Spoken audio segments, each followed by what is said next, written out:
Bismillahirrahmanirrahim. Assalamualaikum warahmatullahi wabarakatuh. Perkenalkan, nama saya Dava Surya dari kelas D3 MP4502. Pada kesempatan kali ini, saya bersama kelompok saya akan mempresentasikan mengenai kontes foto air Asia tak elegan karena memanfaatkan emosi publik. Tapi sebelumnya saya ingin memperkenalkan beberapa tim saya diantaranya ada Aurai Aisyah, ada Kaila Fania, ada Dedi Adrian, dan yang terakhir ada Athala Jordan. Beberapa topik yang akan kami presentasikan diantaranya ada situation analysis, ada problem analysis, decision analysis, dan yang terakhir ada potential problem analysis. Yang pertama ada mengenai situation analysis yang berisi data dan fakta yang ada pada case. Situation analysis yang pertama adalah maskapai Garuda Indonesia yang tengah menjadi sorotan publik telah kembali membuat sensasi. Selain kontroversi ucapan terima kasih Pak Jokowi, publik sempat mengganggu kembali Garuda usai terbitnya larangan mengambil gambar dan video di dalam kabin pesawat, walaupun larangan itu berubah menjadi sebuah imbauan. Yang kedua ada perisakan terhadap Garuda ini berbagai bentuk mulai dari cemoohan hingga parodi berbentuk surat peringatan. Salah satunya yang sudah pernah terjadi di Twitter. Misalnya, admin aplikasi Grab Indonesia mengunggah sebuah surat formal berisi aturan soal peraturan mendokumentasikan kegiatan di Grab. Di akhir surat tertera tanda tangan menyerupai sepeda motor dan sebuah keterangan yang mengisyaratkan postingan tersebut adalah dagelan. Yang dimana dagelan tersebut berupa admin Twitter Grab yang belum naik gaji. Yang ketiga ada tidak hanya dijadikan dagelan, adapun yang memanfaatkan momentum ini sebagai peluang usaha seperti yang dilakukan oleh maskapai AirAsia untuk rute domestik dan internasional. Yang keempat ada terdapat pada lini masa akun Facebooknya, maskapai pesawat dengan biaya murah low cost carrier itu tampil dengan antigen Garuda. Mereka memperbolehkan penumpangnya mengambil foto atau video di dalam kabin pesawat. Perusahaan milik Tony Fernandes itu bahkan menyiapkan hadiah menarik buat penumpang yang memenangi kontes foto pengalaman terbangnya bersama Air Asia. Yang kelima ada kontes tersebut diselenggarakan di Facebook dan Instagram Air Asia. Pada kontes tersebut terdapat slogan "Jangan ragu untuk tunjukkan kebahagiaanmu saat terbang bersama Air Asia, karena kamu punya kesempatan untuk memenangkan tiket gratis ke Lombok atau Labuan Bajo." Kontes tersebut berlangsung selama 6 hari mulai dari Rabu 17 Juli 2019 hingga Senin 22 Juli 2019 pukul 23.59. Dua orang pemenang akan dinyatakan pada 24 Juli 2019 dan diperbolehkan memilih hadiah tiket penerbangan Jakarta ke Lombok atau ke Bali ke Labuan Bajo. Selanjutnya ada CEO AirAsia Indonesia, Dedi Kurniawan, memperbolehkan penumpangnya mengambil gambar atau video dalam kabin selama itu untuk sesuatu yang baik dan tidak mengganggu privasi awak kabin dan penumpang lainnya.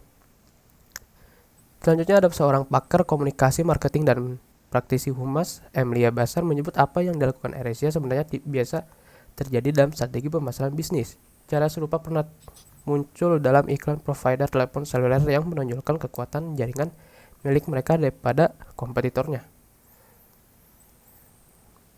Yang selanjutnya akan dijelaskan oleh Aura Aisyah. Aura Aisyah, dipersilakan.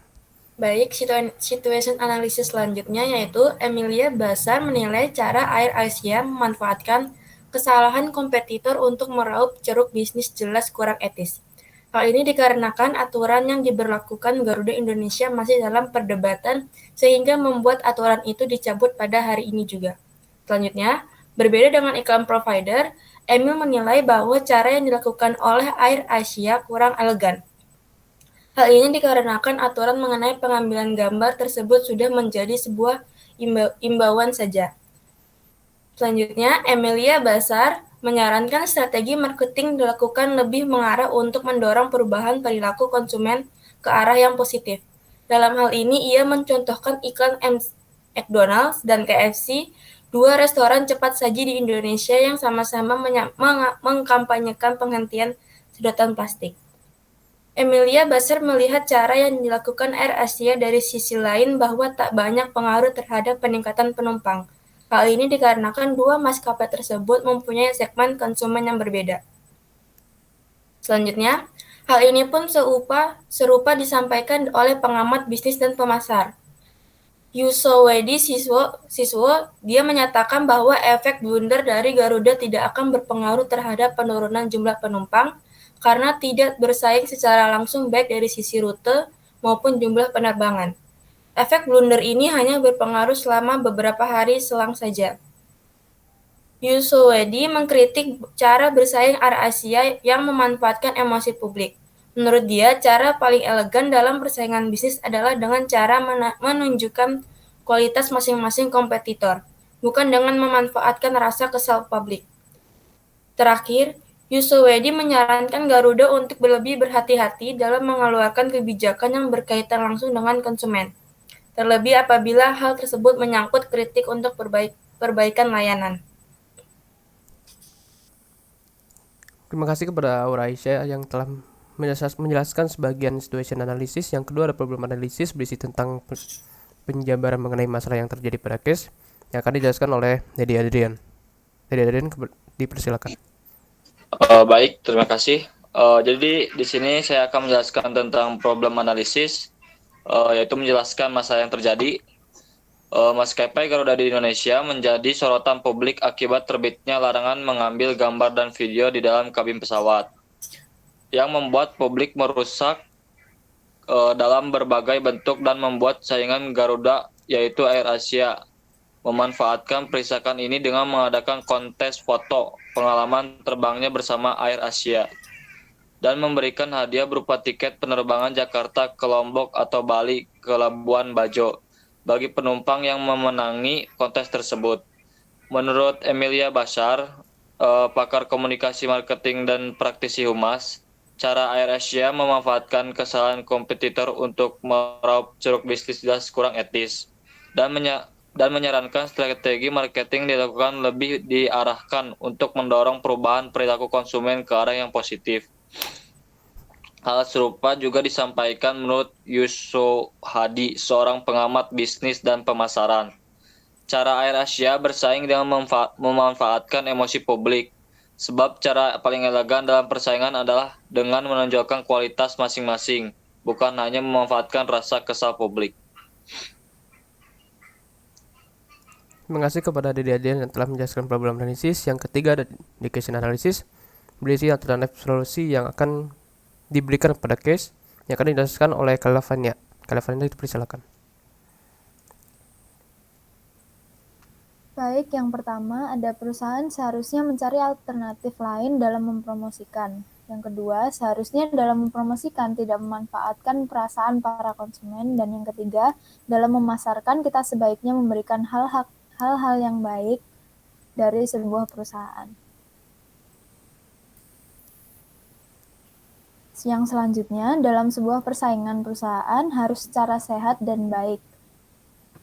Kemudian, mengatur strategi pemasaran yang baik dan terkendali.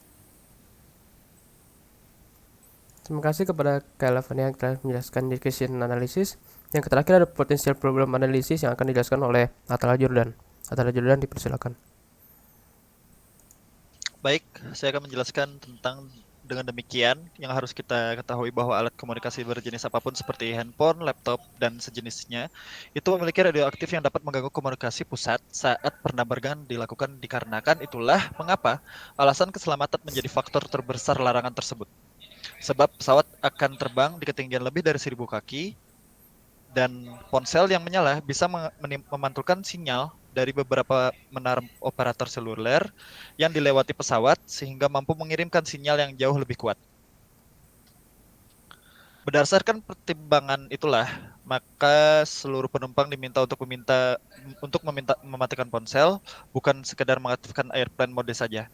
Selain mencegah menggunakan navigasi, mematikan ponsel juga bertujuan agar penumpang memperhatikan instruksi keselamatan oleh pramugari dan cepat tanggap apabila ada hal yang salah. Di sisi lain, beberapa negara sudah mengizinkan pengguna ponsel saat penerbangan. Bahkan ada yang menyediakan wifi di dalam kabin pesawat. Namun kebijakan ini tentu didampingi dengan aturan dan syarat yang ketat. Terima kasih kepada Atala Jordan. Mungkin segitu yang bisa kami sampaikan. Mohon maaf apabila ada kekurangan. Wassalamualaikum warahmatullahi wabarakatuh.